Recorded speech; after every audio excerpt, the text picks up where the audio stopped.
of choice, or freedom to choose, the second tape in this series, Hasidic Thoughts at Beis Chana, presents a definition of the uniqueness of the Jew and the Jewish condition, in that a Jew is Jewish without choosing to be. In discussing three types of freedom, the freedom to do, the freedom to be, and the unique condition of the Jew, the freedom from choice, we learn that there is the freedom to choose, which is human, but necessitates a choice. There is also a higher level, where an identity can exist without a choice being necessary, freedom from choice. Also discussed on this tape are two kinds of will, the external will, with which God created the world, and the internal will, which is revealed in Torah.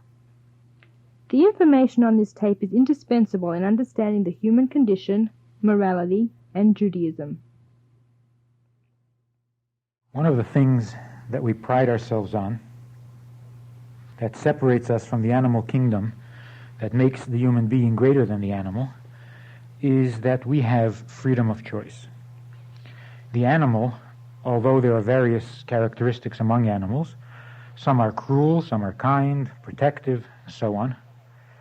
But whatever the characteristic of the animal is, it is not by choice. The animal has no say in the matter. The way it is created, that's the way it remains. Now, sometimes that's described as a virtue, in that the animal never violates the purpose for which it was created. The animal never steps out of bounds.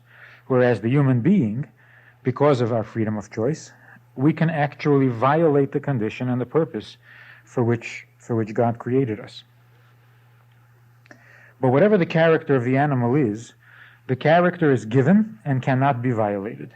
So we pride ourselves, and Torah says that we are greater than the animal because of our freedom of choice. Going a step further, angels are sometimes referred to as animals. When we say in the davening, in the prayer, we say the holy animals, it's a reference to a level of angels, Chayis HaKodesh. Why are angels referred to as animals? Because animal means a living thing that is intensely alive but has no freedom of choice. An animal is intensely alive. The animal has greater strength than the human being, more powerful, more alert, has finer, sharper senses than the human being, hears better, sees better, smells better, runs faster. The animal is very much alive, but it has no freedom of choice. And in the same way, an angel has talents much greater than the human being, but there's no free choice to go along with those talents. They are what they are, and that's what the angel must remain. The human being, on the other hand, does have freedom of choice, and that's why only a human being can fulfill commandments. An angel has no commandments. An angel has missions, but those are not commandments. An angel loves God and fears God and serves God, but not because it's commanded to do so. And so it really can't help doing it. And sometimes, again, that's described as a virtue. We stand in awe of an angel because the angel is more talented than we are, and because an angel is holier than we are. But like the animal, the angel never does anything wrong and cannot take credit for it, because that's the way it was created. When a human being is good, when we're being godly, we get credit for it. Because if we're good, it's probably because we decided to be. We're not compelled to be. So freedom of choice would have to mean, on a very basic level, that we have options. An angel can only be an angel, and that means being good. An animal can only be an animal, and whatever kind of an animal it is, but the human being has a choice. And that's what it says. I place before you today goodness and life, evil and death. Choose life. But you have to do the choosing. Otherwise, you don't know where you're going to end up. And so we pride ourselves in our humanness based on our freedom of choice. But when we stop to look at it a little more closely, what exactly is our freedom of choice? Where is our freedom of choice? It's not that simple at all. Freedom of choice doesn't apply to 99% of all the options and choices we make in our lives. if we look at the most crucial and the most basic conditions of our life, we see very clearly that there is no choice. There are no options. We're not asked if we want to be born, and that's a pretty big decision. But nobody asks us. Somebody makes the decision for us. We're not asked, we're not consulted. The next big decision is who to be born to. Now that can make a difference in your life, and yet you're not asked about that either. The third big thing that makes a difference in your life is whether you're male or female, and that too nobody asks you. So before you even cry your first cry in the hospital, the three most important things in your life are already determined, and nobody's asked you. You're born to your parents, you're male or female, and after that, everything else is petty. The rest is details.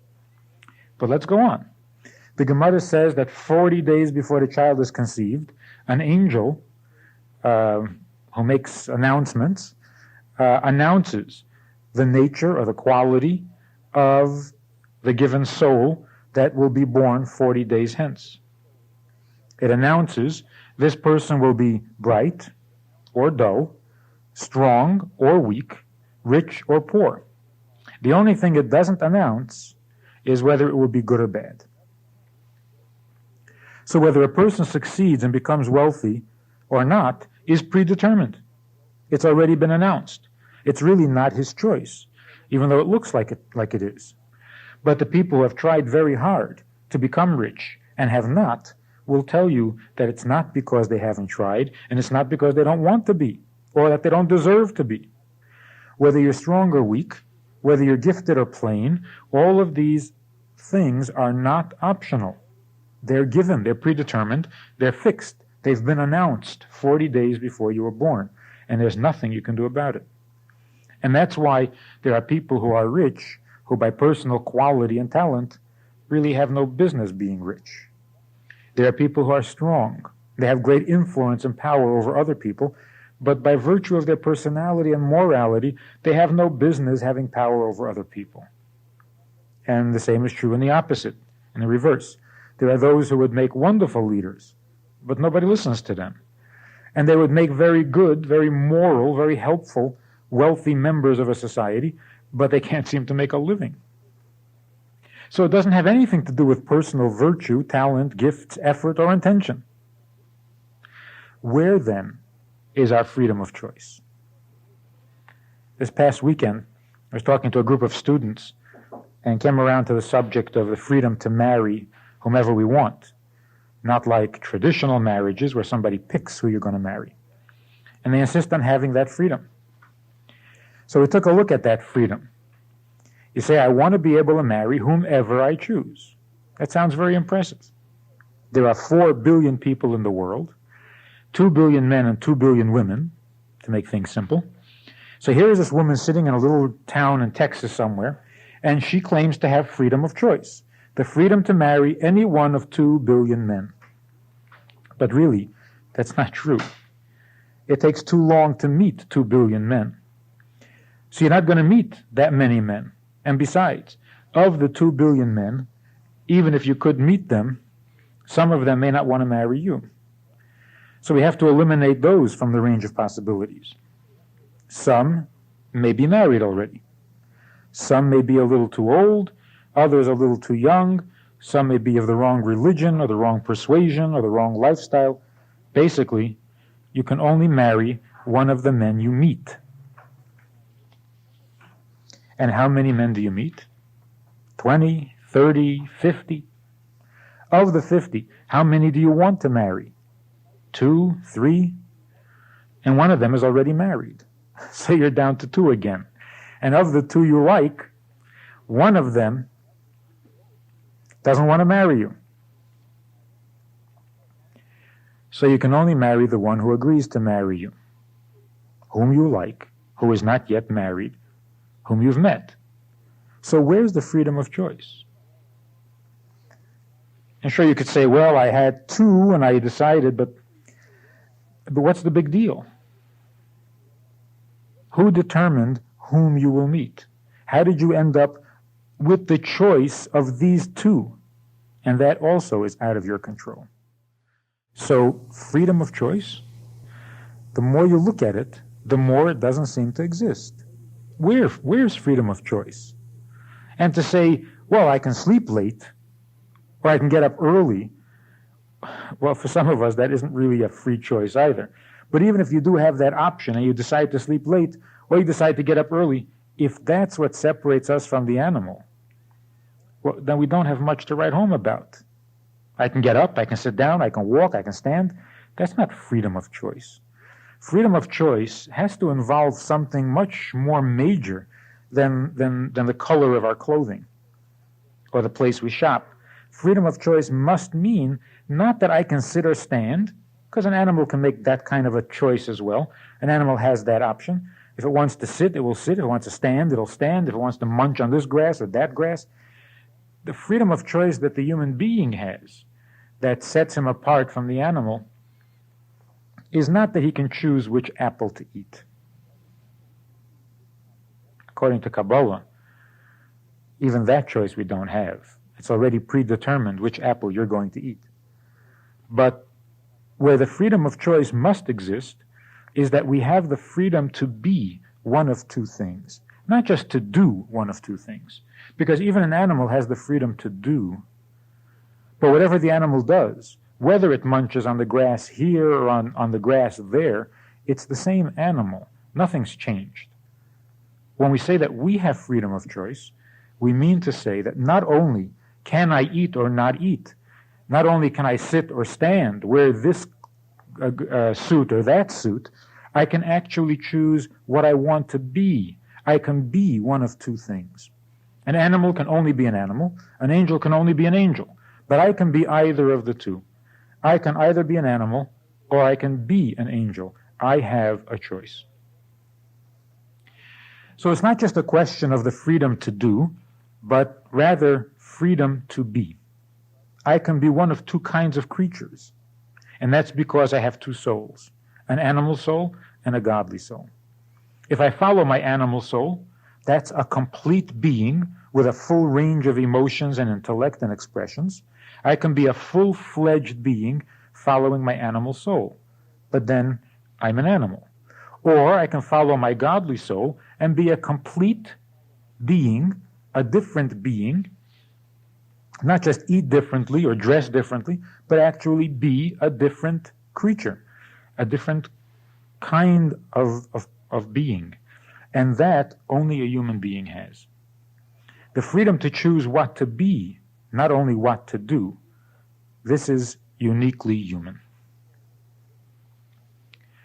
Looking at it a bit deeper, in today's society, modern psychology, not only do we have a hard time locating the area in which we have freedom of choice, because we're born without being asked, we're male or female without being asked, we're born into a certain family or century without being asked, into a certain country. But besides that, even after all of these things have been determined, and we now are what we are, and we now have to make a decision, whether we're going to laugh or cry, whether we're going to get angry or not, whether we're going to be jealous or not, whether we're going to be cruel or kind, modern psychology says you have no real freedom of choice. It's all pretty much predetermined by conditions, by circumstances, by nutrition, by genetics, by environment, so that everything you do can be predicted.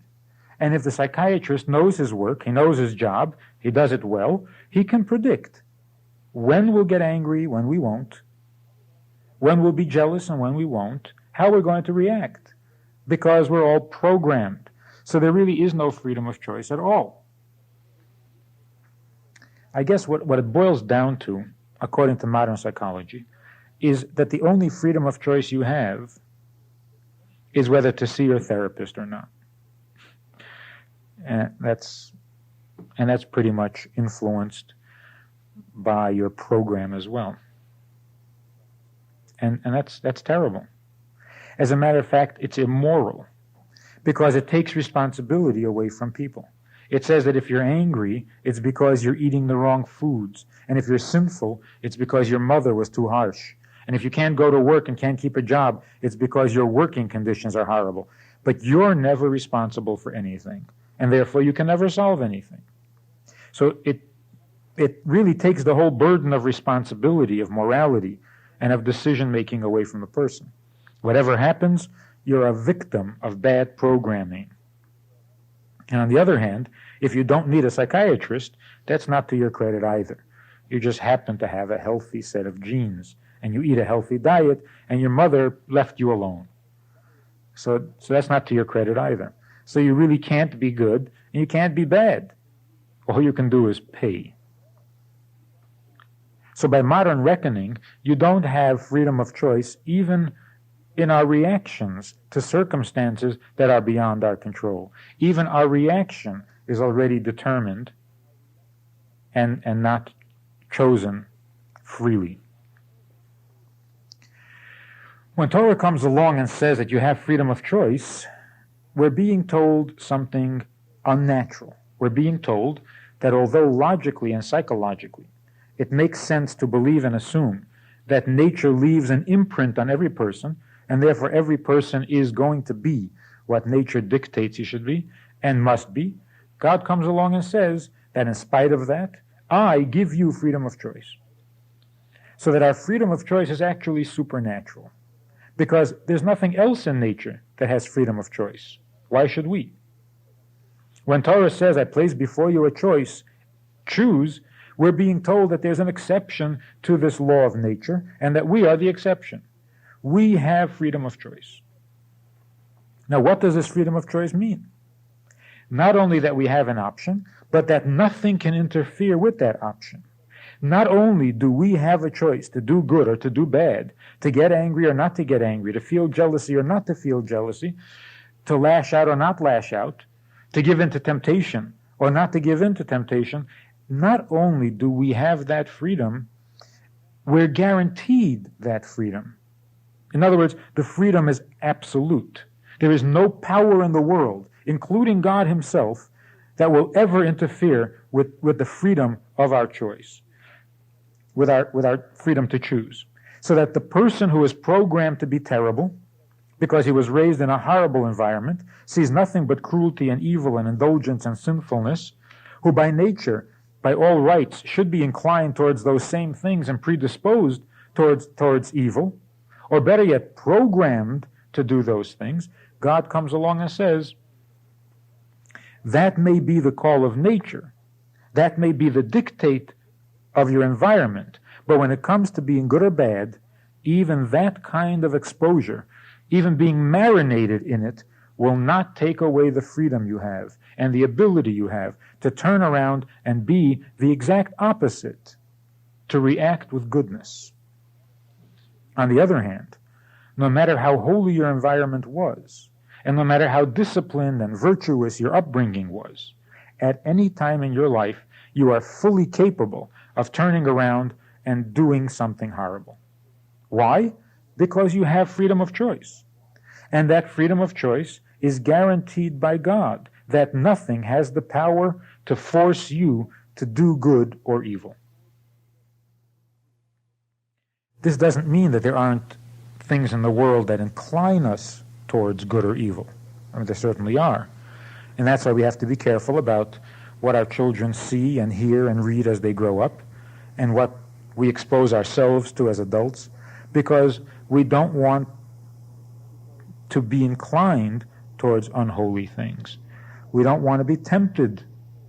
We don't want to be predisposed to unholy things. But no matter how predisposed we become, we still have the freedom, the fortitude, the strength, and the ability to refuse it all, reject it all, and just be good. Do we have the freedom to decide to be happy or sad? Yes, if we give it a moral coloration.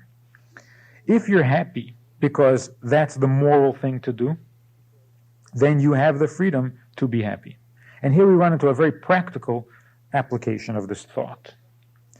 A person says, for example, I have a weakness. I'm a kleptomaniac, and I don't like it. I don't want to be. I'm upset with myself. I get angry at myself whenever I do it. I even punish myself, but it doesn't seem to help. It doesn't change. What's lacking here is a moral foundation behind the attempt to become better.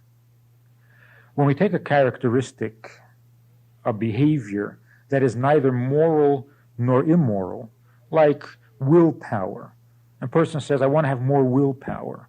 I'm very upset that I'm so weak-willed.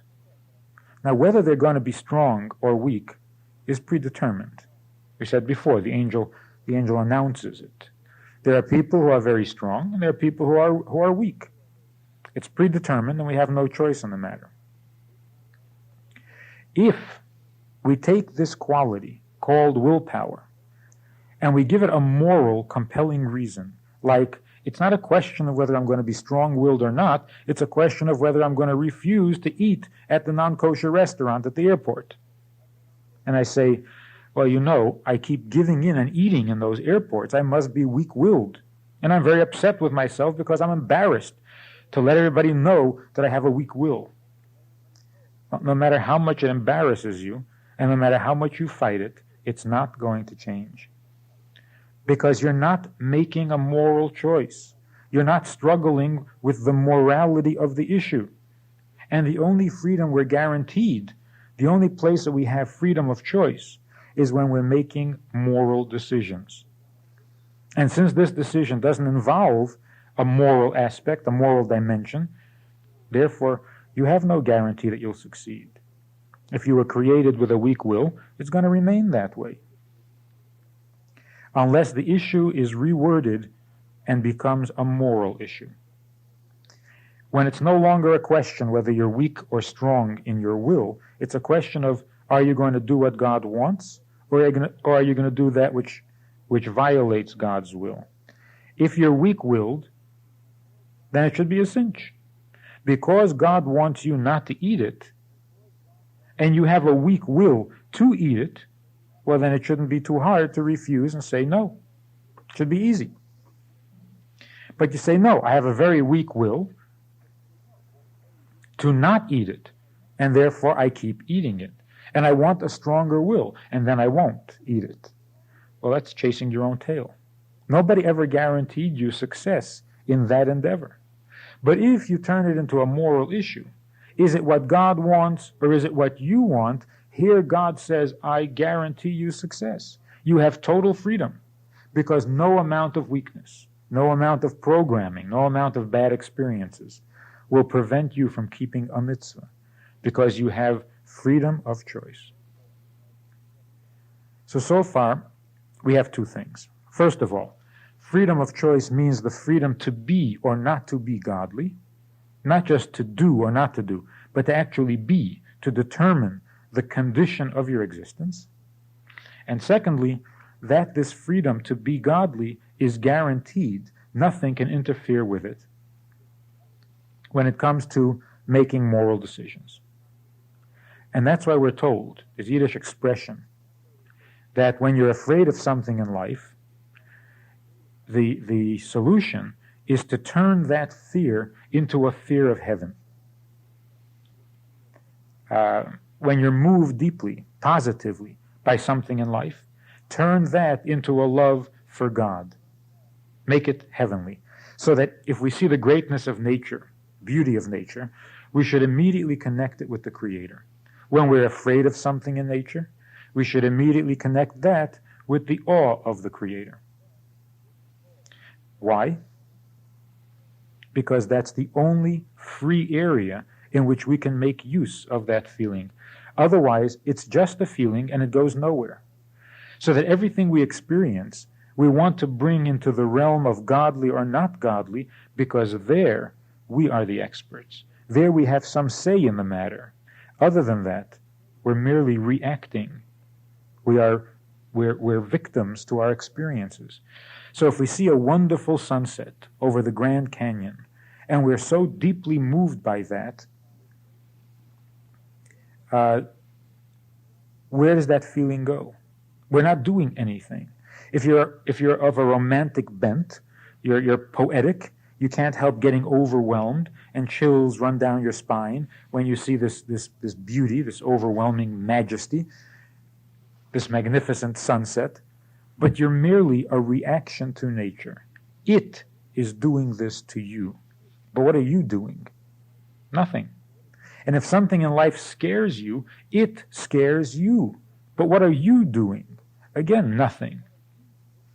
On the other hand, if you take that fear and connect it with God and say, if I can be afraid of something that God created, how much more should I be afraid of God himself?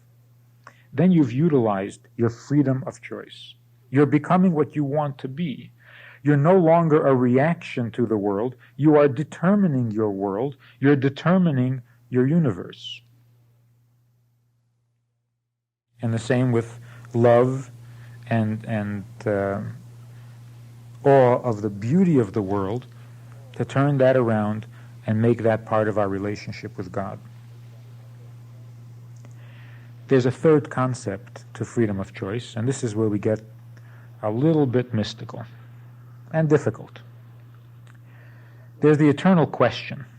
If God had already decided what we should be, and God has already determined what he wants us to be, how is it that we can be otherwise? How is it that we can be different from what God wants us to be? Now, it's true that God himself gave us that freedom of choice, and he said, I won't force you to do mitzvahs. I'm giving you the choice to do them, so you can either do it or not do it. But that's what he said to us. At the same time, he tells us that he already has his mind made up. He wants you to do the mitzvah, does not want you to do the sin. So God says, I put before you a choice. You can eat kosher or you can eat non-kosher, but I want you to eat kosher. Now, so how did these two things coexist? On the one hand, God's will is omnipotent. When he wants something, he gets it. God said, let there be light, and there was light. Not an argument, not even questions like, what kind of light? Where? How much? There was no back talk. God said, let there be light, so there was light. God said, let there be grass, there was grass. But God said, keep kosher. Well, maybe at home, my grandmother used to. How come all of a sudden God's will seems impotent instead of omnipotent? So you could say, well, because he wants us to have freedom of choice. But he also wants us to make a certain choice. So how does this work out? Now, I'm not talking about why God is contradicting himself, or why does God have two opposite wills. He wants us to be free, but he wants us to be kosher. And that sounds very much like the mother who says, okay, you can do whatever you want, I don't care. But of course she cares. And if you don't do what she thinks you ought to do, you'll never hear the end of it. But here the question is not the contradiction in God. The question is, how is it that we do in fact have freedom of choice when God already decided that he doesn't want us to do sins? So how is it possible that we can? In other words, how is it possible to disobey God's will, to violate God's will? And to say, well, we have freedom of choice. Well, it doesn't answer the question, that creates the question. Yes, we have freedom of choice. And that's why there's this question. How can we? So it's not like God said, keeping kosher? Oh, I'm not sure how I feel about that. Why don't you decide? You have freedom of choice. It isn't that way. God has very strong feelings about keeping kosher. Non-kosher food is an abomination. That's pretty strong language. And yet he says, you're free to do the opposite of what I want. How can that be? How is it that God's will doesn't compel us, just as it compels light into existence, and grass, and heavens, and so on? Well, it has to do with the nature of will. Let's take a look at that for a moment. What is will? We say God's will is omnipotent. But what is will? Generally speaking, conventional will is, in Kabbalah, referred to as the crown that sits above the head. How is will comparable to a crown? Because of all the powers, of all the faculties, of all the talents that a human being has, most of them are within the system. In other words, there's an internal system within the person, and in this system there are 10 or 13 faculties, and each of them works in cooperation or in response to the others. It's an integrated system. So the mind, intelligence, affects the emotions. Emotions affect the thought. Thoughts affect speech, and speech affects our behavior. And in reverse, our actions will affect our thoughts, thoughts will affect our emotions, and our emotions will affect our mind. They all have an effect on each other because it's an integrated system and they're close to each other. When one moves, the other gets a little nervous as well. When one is inspired, the others catch that inspiration because of the proximity, because of the closeness. So intellect moves the emotion because it appeals to the emotion, because the emotion leans on intellect. So when the intellect moves in a certain direction, the emotion moves there too. As a child becomes more intelligent and he starts becoming upset about different kinds of things, not about the same things anymore, because his intelligence has moved and his emotions move along with it. But will is a different kind of thing. When you study a subject that you need to know or want very much to know, then your intellect works much more effectively, more efficiently, more deeply. It's inspired, it's carried by the will. The will intensifies, if you wish, the activity of the mind. It intensifies the activity of the heart. It intensifies the activity of the hands. But it does so not because it is part of the integrated system, but as a dictator from above. It stands apart from the system and influences the system by overpowering it. Willpower. Will is a dictator. And therefore, it doesn't have any consideration of how you're feeling or what you're thinking. What it wants unconditionally. Now, this can be a great virtue, because by willpower, you can move yourself from one extreme to another. You can be extremely down, defeated, depressed, pessimistic.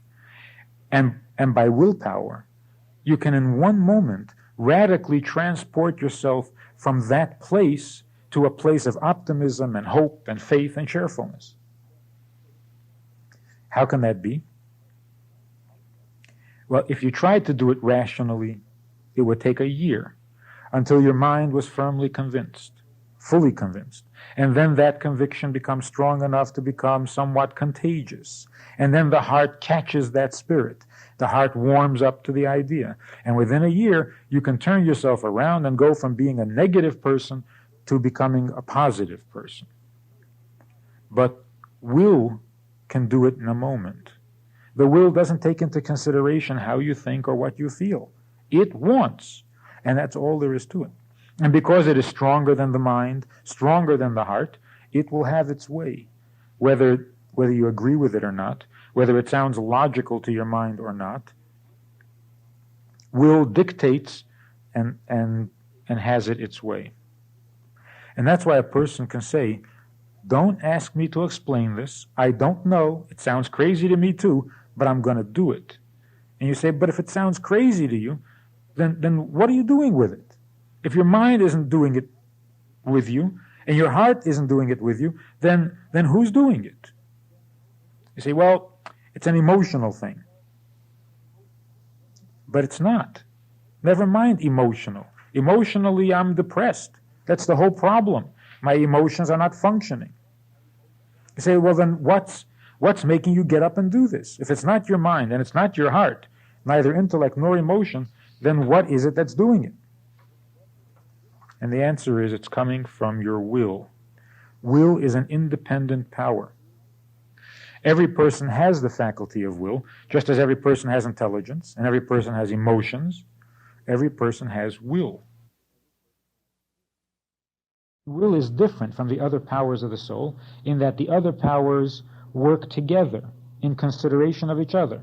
But will is indifferent to the rest of the system. It's a dictator. Will doesn't change the mind and heart. It overrules it. And that's its negative side. It doesn't bring your mind to where it is. It merely cancels your mind. It overrules them. It short-circuits the system and gets what it wants. But it can do that constantly. It can do it endlessly because it's powerful and it's permanent and it's ongoing. On the other hand, there's nothing that could shake the will, because whether it makes sense or not doesn't seem to matter to the will. Whether it feels good or not doesn't seem to matter. So how are you going to change the will? The point I'm trying to get to is that since will by nature is a dictator, a healthy will would be a will that can overrule the mind and heart and have things its way. An imperfect will, an unhealthy will, a weak will, can stand there and say, I don't want to, and it happens anyway. When God says, I want light, there is light.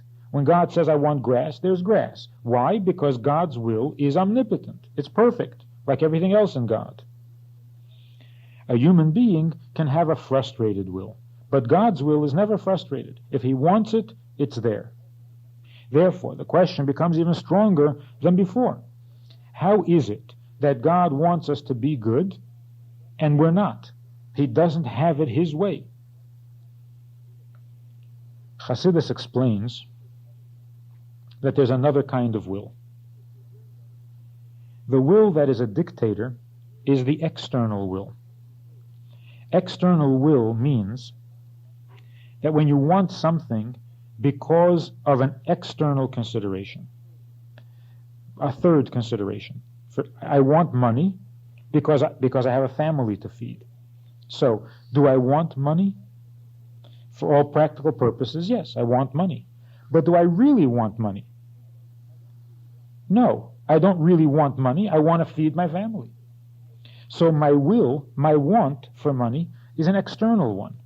It's external because it doesn't come from within me. I don't have an intrinsic desire for money. I have an obligation or a devotion to my family, and that comes from within me. This is my family. These are my children. I can't let them go hungry. That's my inner will. Now, this inner will produces an external will. Because I'm devoted to my children, and I can't see them go hungry, therefore I want money. But my desire, my want for money, is an external will. In other words, something outside of me caused me to want the money. Or a better example is a job. Do I really want a job? Do I want to work? I don't want to work. On the other hand, I need a job. But is it the job that I want, or is it the money which I will receive at the end of the week, the paycheck? And in order to get the paycheck, I have to have a job. So because of my inner desire for money, I have an external desire for a job, to work. But I don't really want to work. It's the reward of the work that we want. So that the desire to work is an external one, an external will. Let's use this in a more family-oriented example. A parent wants his child to behave like a little angel when people are looking. Somebody's watching, and you want to make a good impression. You want to give the impression that you're a wonderful parent. And a wonderful parent is expressed by the perfect behavior of the child. So you want your child to behave perfectly, immaculately, so that the people will get the impression that you're a wonderful parent. So, do you really want your child to behave like a mensch? For practical purposes, yes, you want it. But that will is an external one. You want the kid to behave because of a third external consideration. The consideration is you want people to respect you. And for others to respect you, your kids have to make a good impression. So here's a person takes his children out to a restaurant, for example, and he's very conscious about how the kids are eating. But this will, the desire to have the kids eat properly, is a burden to the parent. It's not what he really wants. He doesn't want to concern himself with how the kid is eating. And that's why most of the time you don't take your children to the restaurant with you, because you want to enjoy your meal and be left alone. So he feels compelled to worry or to take an interest in how the kid is eating because others are looking. which means that the will that the father has, that the child should eat properly, is imposed upon him, on the father. He's compelled to want it. So then he turns around to his child and he says, sit up straight, eat like a mensch. And the kid says, why are you forcing me? Whether he says it verbally or non-verbally. But he says, why are you screaming at me? Why are you forcing me? And the father says, I'm not forcing you, I'm not screaming at you, I'm just trying to teach you how to be a mensch. And the kid says, it doesn't feel like that. It feels like you're screaming at me.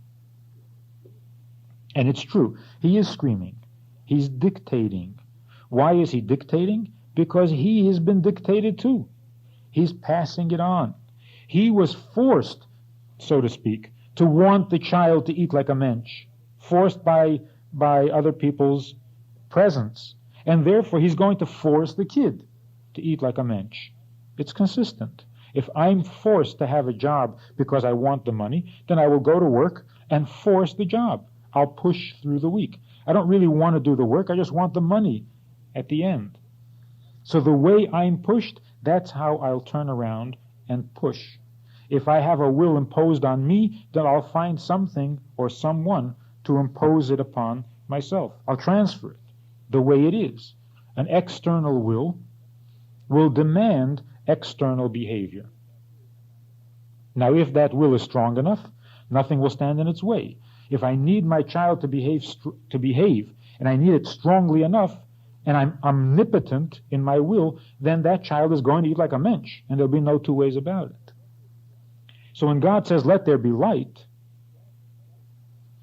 that's an external will. Does God want light? Is there something in God that demands light? No. Grass, God needs, no. Water, animals, nothing. God wants holiness. God wants godliness. One of the ways of attaining godliness is by having a physical world, and this world raises itself through its own effort to godliness. But in order for that to happen, you have to have a physical world. What's a physical world?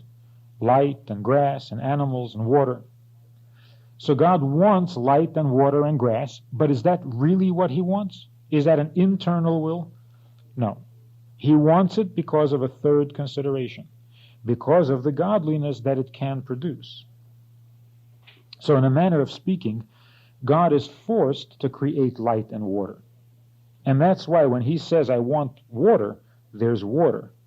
It's an external will. And the nature of external will is that it dictates, because it's been dictated to. It was forced upon you, so you force it upon others. And if you're good at it, you force successfully, effectively. If you're not good at it, you try to force and you try to push, but it doesn't happen because you're weak. But God is not weak, so when he says, let there be light, there is light. And there are no two ways about it. His will is perfect. But then there's also an internal will. The internal will is that if you have your child at a restaurant and the child is not eating like a mensch, it bothers you, not because somebody else is watching, not because it reflects poorly on you as a father or mother. It bothers you because you're concerned for the child. You're concerned for his morality. And you feel that if the child doesn't discipline himself in food, he's not going to discipline himself in anything else either. So you want to start your child on his way towards mature, responsible adulthood. And one of the first ways to do that is to teach the child to discipline himself with food. And there's very little else for a child to discipline himself in. You can't teach him not to cheat in business. You can't teach him to be loyal in his marriage. The only real area, the arena for struggle that a child has is with his eating habits. So if a child can master the art of eating, then he's pretty much mastered all of his weaknesses, temptations, impulses, so on. So out of genuine concern for the child, not because you want to make a good impression, not because you want to make it look good, but because you want the child to be good, you will tell the child how he must eat. But this time, your will, your desire to have the child eat like a mensch is an internal one. Nobody forced you to feel that way. Why do you feel that way? You're a father. Or you're a mother, so you're concerned. It's from within. It's genuine. It is you. It doesn't satisfy someone else's need. It doesn't satisfy an external requirement. It satisfies what you are. It's consistent with what you are. That's how a father feels. Therefore, you don't want your child to behave because of something external and therefore demand immediate behavior. You don't want your kid to sit up straight and use a fork and knife immediately, because as we were saying before, external will demands immediate overriding, overpowering effect. Internal will doesn't want immediate response. Internal will doesn't want to overpower the mind and heart and produce behavior. Internal will wants the child to be a mensch, not just to eat like a mensch, and therefore it's not important that the child should immediately sit up and eat right, because that won't prove anything.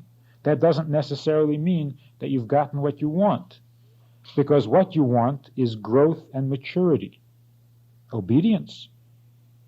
Not obedience. So that when the father, who really, genuinely, internally wants the child to be a mensch, it's not important to him to get an immediate response. It's not necessary in this kind of will. On the contrary, the kid will not feel imposed upon. He won't feel as father is screaming at him, and therefore might not be compelled to change. But in the long run, invariably, he will become a mensch. A year from now, 2 years from now, 10 years from now, 50 years from now, he'll suddenly find himself becoming a mensch. Why? Because the message got through. The sincerity of the will got through. It was words that came from the heart, and they entered the heart and must have their effect. But they have their effect, and their effect may be long-term, internal, from within, not like external will. External will has its own kind of effect. Its effect is immediate, unconditional, but external. And therefore, when God said, "Let there be light," there was light immediately. But is light eternal? God said, "Let there be grass," so there was grass. But is grass forever? Well, not by its nature, no. God has to constantly be recreating it. So when God said, "Be good," he didn't get an immediate response. God said, "Be good," and what he got immediately was a golden calf. But on the other hand, God said, "I want you to be good," and therefore, sooner or later, one way or another, we will be good. That's the effect of internal will. It's eternal, it's permanent. Therefore, when God says keep kosher, and you're not keeping kosher, it doesn't in any way suggest an imperfection in God's will, because we're not talking about an external will. External will is judged and measured by its immediate effect.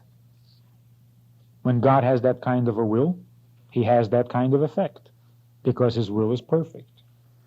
So when he has an internal will, then it will have an internal effect, internal impact. Internal impact means that in the end, we will be what he wants us to be.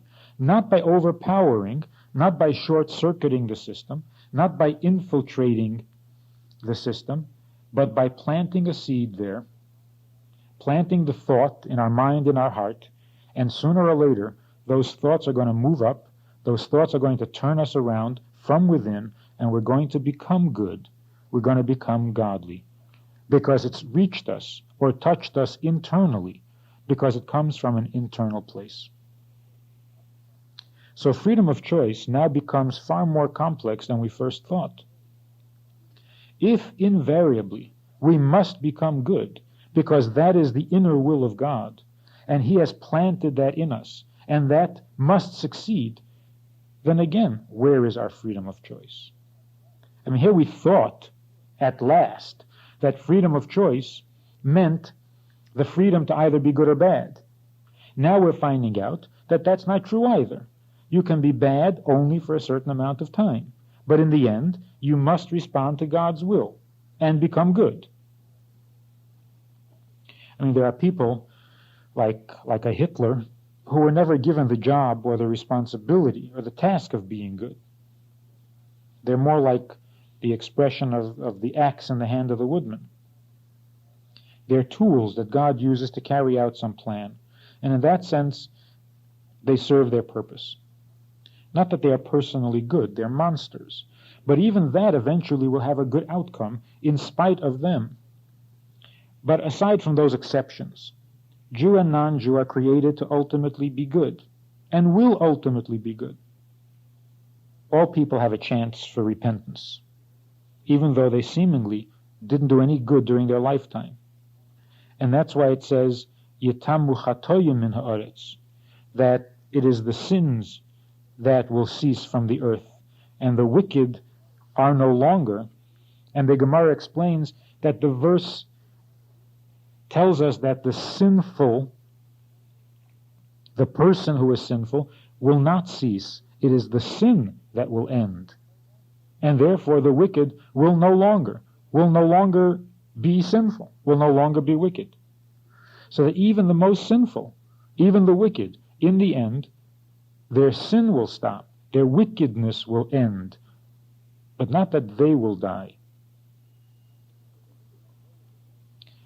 So if we're really going to go with this idea that nothing in the world, no power in the universe, has made you choose this over that, then how did you choose this over that? Let's go back to the example. The woman says, I can marry whomever I want. What do you mean you can marry whoever you want? Here are two people. Which one are you going to marry? So what do you mean, which one? The one I feel comfortable with. But then you have no freedom of choice. With one you feel comfortable, with the other one you don't. So your comfort dictates whom you're going to marry. But to give an example of real freedom of choice, then you have to have two guys, two men, and you feel exactly the same about both of them. Now whom are you going to marry? You know what the answer is? Neither of them. You can't decide. Unless you can find something that one of them has that the other doesn't, how are you going to marry one of them? Unless you flip a coin. But that's not freedom of choice, because you can't determine how the coin is going to land. In other words, if we truly had freedom of choice, then we would be unable to make a choice. We would be paralyzed. If I don't see the benefit of one over the other, then I can't move. I'm catatonic. If it doesn't move me, then what am I going to do? So we come along and say, you have total freedom of choice. Nothing makes you want to do the mitzvah. Nothing makes you want to do the sin. You choose it. Well, what do you mean, choose it? What does that mean? You can't just choose. And that's why we find people who have a hard time distinguishing also have a hard time deciding.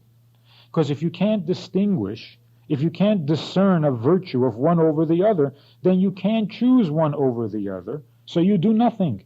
You're paralyzed. People get depressed. They can't do anything. And one of the reasons is because nothing matters. When the difference is lost, the difference between doing and not doing is lost, and there's no difference to you whether you're going to do it or not do it, then what are you left with? If I don't feel the benefit of going to work, then why would I go? And you can say, well, just do it anyway. There's no such thing.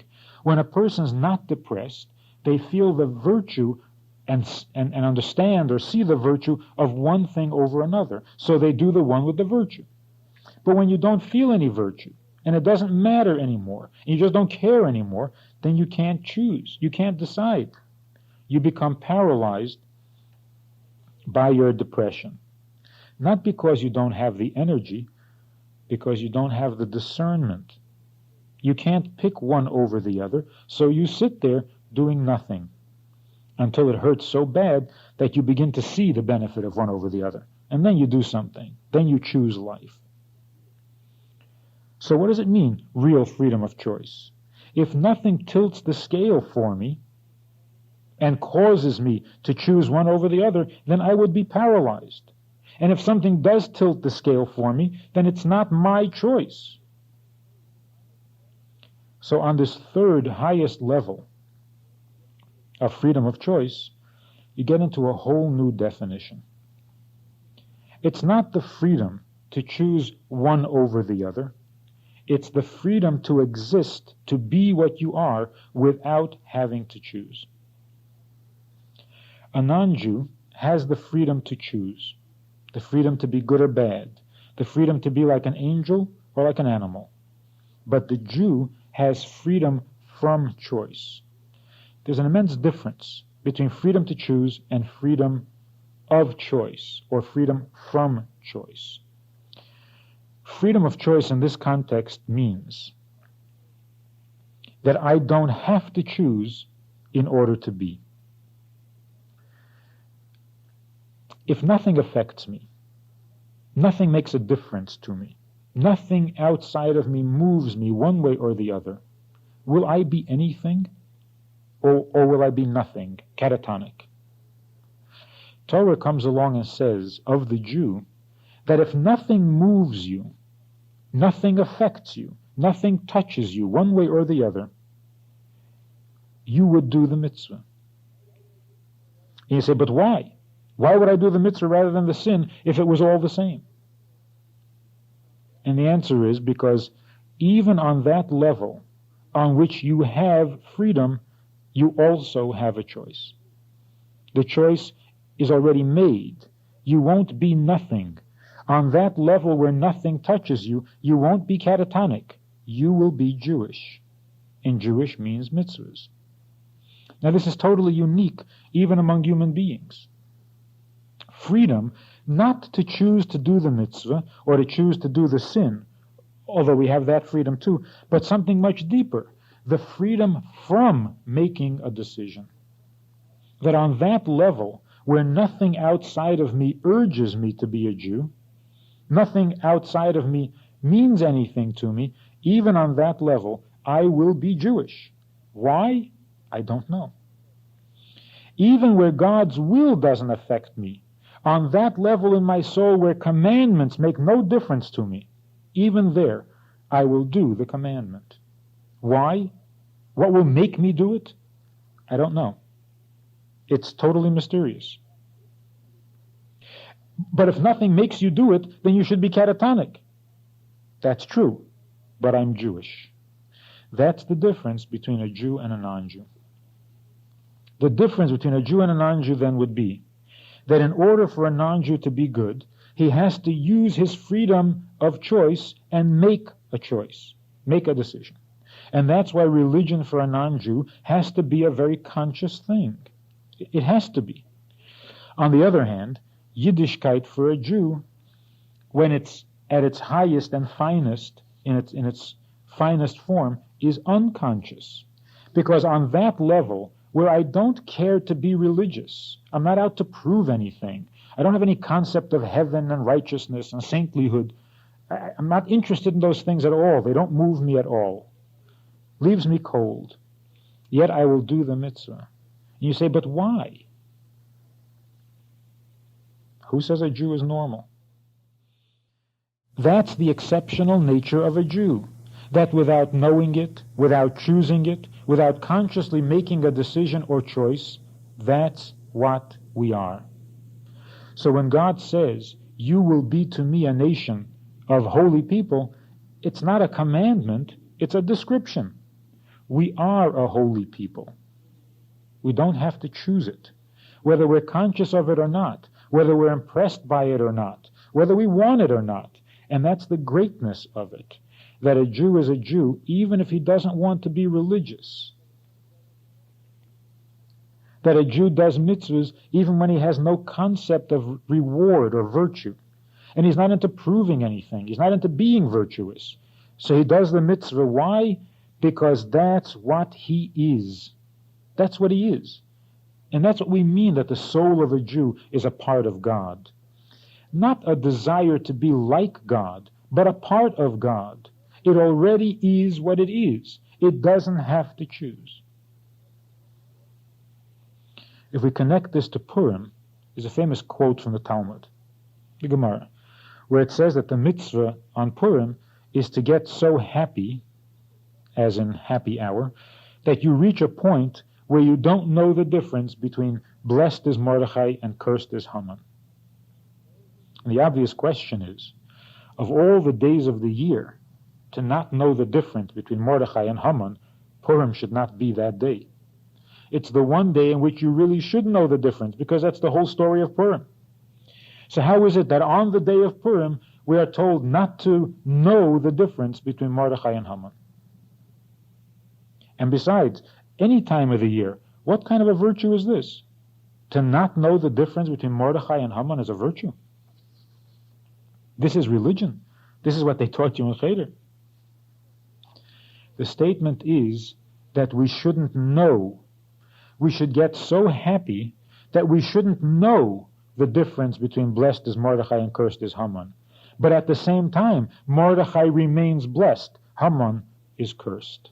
In other words, we have to reach that level within ourselves where we don't know the difference, and yet the difference is there.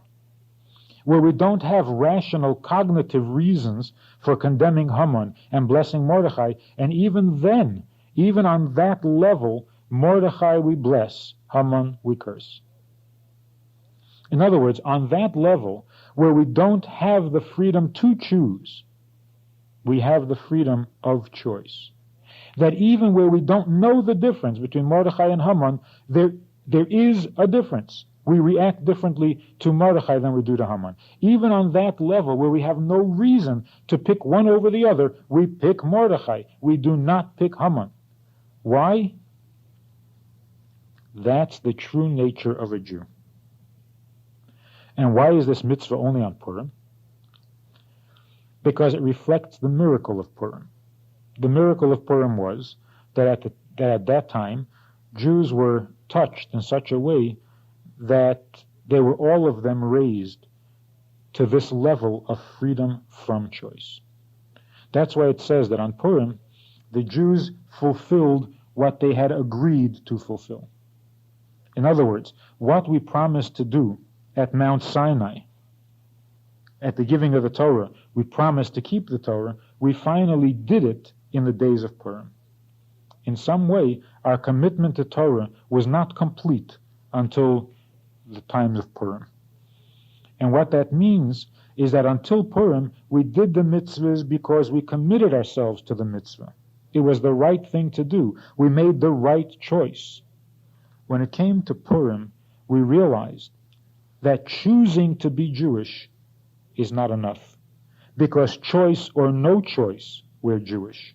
Religious or not religious, you are a Jew.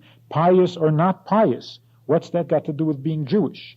So we raised ourselves from a level of observing Torah by choice to a level of observing Torah by nature. We realized that being Jewish was deeper than a commitment. And even Jews who never made the conscious commitment are Jewish. And when you strip away all of those things that contribute towards making a choice, you will find that a choice is inherently, organically existent within the soul of a Jew, even where choices cannot be made, where freedom of choice cannot tread, a choice is already there. Where others would be catatonic, we are Jewish. And that we discovered on Purim. And that's why God's name is not mentioned anywhere in the Megillah, in the story of Purim, because it's not a question of naming God or pointing a finger. And that's why we celebrate Purim in a very physical, natural way. If somebody walks in and sees a family celebrating Purim, they would never know what it was. If you walk in on Hanukkah, you know something's going on. And with all the candles in the doorway. But you walk into someone's house on Purim, what do you see? You walk in, you see people eating and drinking, and you say, well, what else is new? You don't know that anything special is going on. You don't know that this is a holiday. But that's the whole point. The celebration fits the occasion. The occasion is that we discovered that we are Jewish without feeling pious or religious. And therefore we celebrate Purim in a very non-pious or non-religious way. And yet it is a holy day, reflecting the fact that we're Jewish, even if we don't have religious notions or intentions. Because God's will that we do the mitzvah is an internal will. And that's how it comes out within us as well, without thinking about it, without having to make a choice about it. We gravitate towards mitzvahs because that's what we are. And so when we teach our children and want to communicate effectively, we don't express an external will, when what you really want is an internal will. You don't scream at a child to become a mensch, because that's a contradiction in itself. To become a mensch is a process. Screaming is a command. And so the child gets a mixed message, a confused message. Do you want me to behave, or do you want me to grow up? The tone of voice says, just behave. The intention says, grow up. So he's confused. What should he do? So he does neither. The expression of it in actual behavior, you have a Jew who purposely, consciously, and willfully neglects his Judaism all his life. Doesn't matter to him. And no matter what argument you present to him, it doesn't matter. Doesn't move him. Doesn't touch him. He doesn't care. And then somebody comes along and says, oh, so you're not Jewish? And the guy gets very upset. He says, what do you mean I'm not Jewish? Example of a person, a typical Jew who gives his life rather than bow to the cross or undergo a forced conversion. And he's not necessarily the Jew who made Yiddishkeit all his life. Very often, it's a Jew who neglected Yiddishkeit all his life. And that you don't find anywhere else. That connection, that attachment, the identification with being Jewish, even when you neglect everything Jewish, what is that? Where is that coming from? That means that in that place where no consideration counts, where nothing moves you one way or the other, you are Jewish. And that why I don't want to keep kosher, and I don't want to keep Shabbos, and I don't want to learn Torah. But what do you mean I'm not Jewish? You say, well, didn't you choose not to be Jewish? He says, yes, I chose not to be Jewish, but that doesn't mean I'm not. And that's why when a Jew says that he's not interested, that he doesn't care, it's true and it's not true. You can believe him, but you can also not believe him. It's just words. But behind the words, the Jewish condition is that beyond freedom to make a choice, there is also a freedom from making choices. And that is that on a level beyond the conscious, on a level beyond the choice, a Jew is inherently, basically Jewish.